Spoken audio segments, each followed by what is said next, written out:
and welcome to Finextra. I'm Hannah Wallace and we're here today at EBAday 2018 in Munich. Joining me now is Simon Wilson of Icon Solutions and we're going to be discussing instant payments. Simon, hello, how are you? I'm very well, thank you, Hannah. Good morning, glad to be here. So, setting the scene for us, could you tell me how are you seeing the development in the instant payments market? That's a good question. I think it's really getting to a pivotal point now. We're seeing take-up really ramp up across Europe.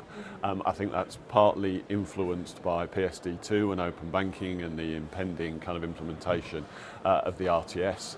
Obviously we've seen the EBA's RT1 scheme live for over 6 months now, and we've got TIPS going live in November, and people are really starting to gear up for that. But I think, in all honesty, it is a little bit of a slow start. It's a topic we've been talking about for a while. But what I expect to see over the next 12, 18 months is a real move from those who've picked up things from a visionary perspective. And connectivity is one thing, but actually starting to do things with it, it's just beginning to get interesting. So recently we've seen in the press news about what Deutsche Bank are doing with IATA and the impact that instant payments could have on some card transactions for an industry like travel where cards are so prevalent. Icon, we did some research a little while ago that showed that actually over the next 5 years you could easily see 50% of card transactions shifting to instant payments. And I think corporates too are beginning to get a sense of the value in their cash management and in the way they're able to manage their business with real-time payments rather than the traditional ways of doing things. So I think we'll move from a phase where visionaries start to really put in place and use things to one where the greater mass of participants start to do things to catch up, and really open banking will drive it. I mean, instant payments is a new rail in many ways, but I expect it to be the only rail kind of longer term as some of the older ways of doing things just die a death. Yes, it's certainly an exciting space to watch. It is. And from your experience working with banks, why do you think instant payments is so crucial for their future success? Yeah, I think banks are beginning to realise that actually it's not just about speed at all. In fact, if anything, speed is just part of the basic foundation. People in today's world from all walks of life, whether you're a retail customer of a bank or a corporate customer, expect things to be instant. That's the way other stuff happens. And very quickly, I think that will become mere table stakes in terms of a bank's proposition for their customers. I think that, when you wrap it up in additional value-added services that actually those new instant payment rails can drive, that's what will make the real difference. Banks are having to get used to an environment in which the pure transaction doesn't really make very much money, if any money at all.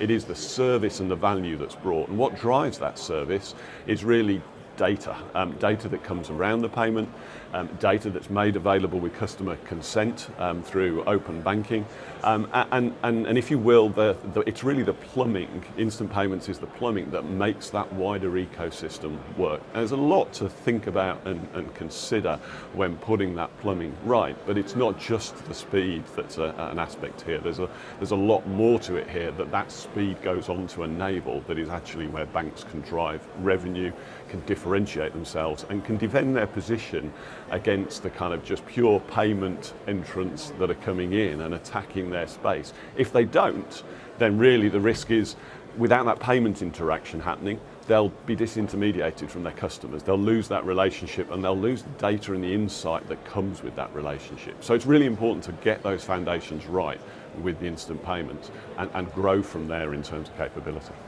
And finally, what considerations should banks have when looking to implement instant payments? Yeah, banks certainly, Hannah, have a challenge when they're implementing instant payments. And I think succinctly there's kind of 3 areas that banks need to look at. First of all is that kind of business case. It's no point just connecting to these schemes for the sake of it.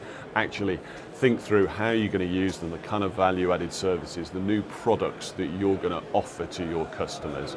But do it, and do it early. Fail fast, do it in an agile fashion, if you like, whereby you're actually trying these things and testing the market, because I think it's going to be very hard for those banks that aren't at the forefront to catch up in an environment that's moving so quickly. I think the second area that's worth mentioning is just the whole operational aspect. The move to not just real time but a 24/7, 365 kind of environment, and one where any glitch is immediately on Twitter with your customers.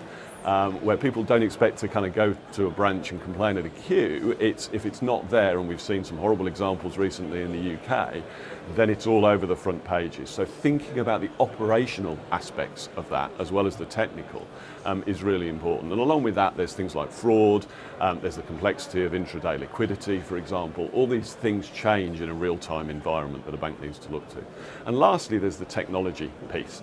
Obviously, Icon brings a lot of capability and understanding of that space, and we've built a solution that is focused and built out of open source software, which provides banks with a very different aspect. We believe this is about leveraging what you've got, not rip and replacing everything, but equally not extending something that's not going to be fit for the future with the scalability, the kind of cost effectiveness and return on investment that you need, the empowerment and transparency that modern technology brings in terms of scalability and quality of service, but also in the sense of building the right new process flows and business services very quickly. So I think those are all key considerations as a bank moves forward in its instant payments journey. Some really interesting points there. Simon, thank you very much. Thank you, Hannah. And thank you for watching.